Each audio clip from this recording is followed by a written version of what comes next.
महाराष्ट्र के बीड जिले के मसाजोग गांव के युवा सरपंच संतोष देशमुख का दिनदहाड़े अपहरण कर हत्या कर दी गई।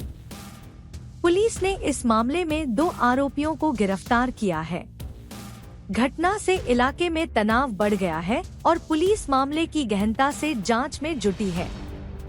पुलिस का दावा है कि अन्य आरोपियों को भी जल्द ही पकड़ लिया जाएगा। याला राजकीय अंग नाहीये, पण राजकारणीची प्रवृत्ती ह्याच्या पाठीमागे आहे। राजकीय अंग असायचं काही कारण नाही। राजकीय आज कुणाचं सरकार आलं, कुणी सत्तेत येतात म्हणून जर आमच्या लोकांचे खून केले जात असतील तर ती बाब अतिशय निंदनीय आहे। कारण याला राजकारणाचं वळण देण्यासारखा विषय मला नाही वाटणार, पण राजकीय शक्ती नक्की या गोष्टीच्या पाठीमागे यांनी पाठबळ द्यायचं काम करतात। ह्या ज्या लोकांनी केलं या लोकांचे लवकरात लवकर तपास करून त्या लोक कुणाचे संबंधित आहेत आणि त्यांचे कॉल लेटर घेतले पाहिजेत आणि कॉल डिटेल मधून जे कोण त्याच्या पाठीमागे आहे त्यांच्यावर गुन्हा नोंद झाला पाहिजे।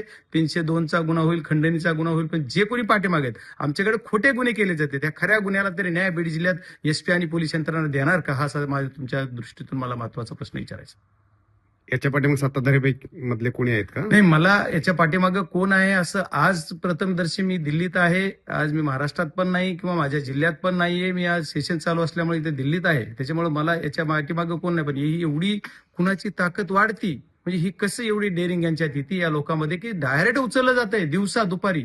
असं जवळजवळ 3 गाड्या आहेत, त्याची स्वतःची 4 व्हीलर आहे स्कॉर्पिओ, ती फोडली जाते आणि त्याला गाडीतून उचलून किडनॅप केलं जात आहे। तिथून नेऊन 20, 25, 30 किलोमीटरवर त्याला डायरेक्ट मारलं जाते, खून करून त्याला टाकली जाते त्याची बॉडी। म्हणजे एवढी डेअरिंग वाढती ही कुणाच्या तरी वरदास्ता असल्याशिवाय करायची डेअरिंग नाहीये। ही बीड जिल्ह्यातलं हे बिहार करायचं काम या लोकांनी केलेलं आहे, त्याच्यामुळे याला कुठंतरी कंट्रोल झाला पाहिजे। पोलीस यंत्रणेनं लवकरात लवकर याच्यावर कंट्रोल करून ही जो काय कायदा सुव्यवस्थेचा प्रश्न निर्माण माझ्या तालुक्यात होतोय ह्या सर्व गोष्टीला लवकरात लवकर हँडल केलं पाहिजे आणि पोलिसांनी लवकर खरा तो गुन्हेगार समोर आणला पाहिजे, ह्याच्या पाठीराख्याला सुद्धा समोर आणलं पाहिजे।